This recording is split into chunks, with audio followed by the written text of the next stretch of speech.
Sir, we've found an unexpected ship. Which ship is that? Sir, it looks like a human ship.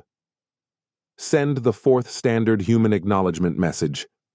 Sending standard human acknowledgement 4I, Captain. A brief, stressful moment occurs in the bridge, followed by a small indicator light on the comm panel blinking. You have my message, sir. Human ship says all is well and sends us its best wishes.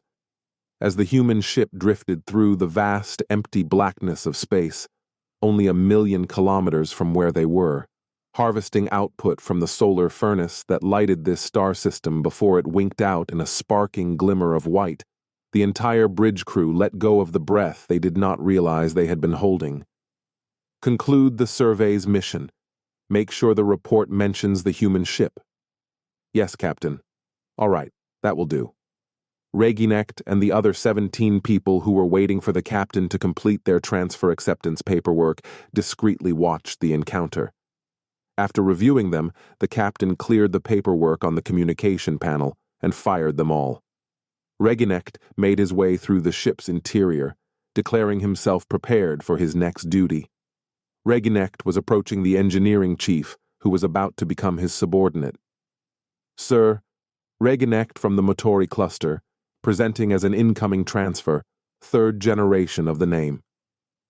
After giving Reginect a thorough examination, the reply was, Very well, I shall begin your orientation at start of next shift. Don't be late. I refuse to. Could I ask you a question, sir? It will be covered tomorrow if it has to do with your work shift. It's not directly anyway. All right, what is it? There was an unexpected human ship when we were on the bridge getting the captain to approve our papers. The senior officer sharply exhaled, but not fast enough to escape being noticed. I assume there was no mishap. True. What is the query? Why, if you please? Why do we fear them so much? You will do well to never ask such questions again, but because asking is the only way to learn something the first time, I will forgive you this once. Reginect of the Motori cluster, 3rd of your name. But why are we unable to ask? At the academy, all they teach us is to never ever board a human vessel and to use the 7 basic messages when appropriate. Why not? Look, newbie, a lot of people in the fleet let their superstitions control their logical thinking, believing humans to be unkillable, shape-shifting demons. Luckily for you, I am not one of these people, therefore I will respond to you. But for that reason, you avoid discussing it.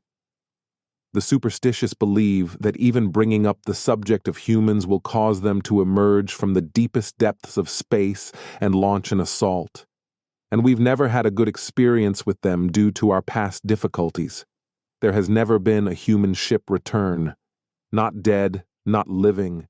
Entering a human spacecraft is equivalent to death. Furthermore, all vessels that have ever ventured to assault a human vessel have, in turn, been taken aboard. Some report that people are 300 centimeters tall, hefty monsters that cannot be stopped by any obstacle in their path. Others assert that humans are just 175 to 200 centimeters tall, and that simple doors can first halt them. Some people assert that humans walk on 2 legs, whereas others assert that they have many legs. There are those who argue that humans only have 2 arms, while others assert that they have up to 6. Why do all the stories differ so much? We cannot review the records to see the truth because humans destroy them. What? When a ship assaults, it is not totally destroyed. It is left disabled, floating in space with little energy to sustain its existence, but it still has the ability to make distress calls. The only people who suffer are those who oppose the human counterattack. They are killed with a ferocity that is unheard of in the cosmos. What on earth does that mean? It basically means that you should find a corner to hide in and not even slightly give the impression that you are reaching for a weapon if you are ever on a ship foolish enough to assault a human vessel. People are capable of enduring extremely high temperatures.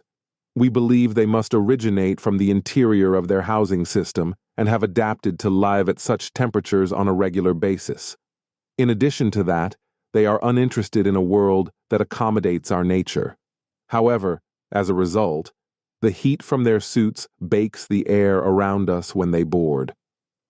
Long before the combat zone is sufficiently constricted to allow for fighting, I have heard of opponents passing away from heat exhaustion simply from the waves of heat coming from humans. That is not logical. Why not simply shoot them? On them, our weapons are ineffective. Our portable energy beams won't even come close to daunting them because their suits are made for far hotter conditions than we can tolerate. To damage them, we would need industrial beam cutters, which we don't just have lying around. Really? That's what I've been told. However, humans possess lasers that can instantly take our lives. Our inner bulkheads are slagged by their beams, and it is prior to them approaching a combat distance. They then employ knives and axes. They battle with an intensity that none of our previous opponents have ever equaled. They remove all opposition from the ship, demolish any systems that might have information about them, and then depart. However, they constantly advise the survivors to tell everyone to just leave them alone. Therefore, we let them be. We don't bother them. Maybe someday a human spacecraft will require help, and we will be able to deliver it.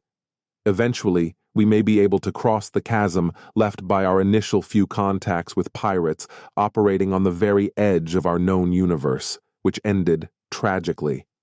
Maybe one day we'll be able to tell them that the initial few ships weren't part of our military and that all of the unpleasant experiences that followed were just miscommunications. We might be able to get beyond our dread of people one day. I hope you enjoy this story. Please subscribe, like, and share video.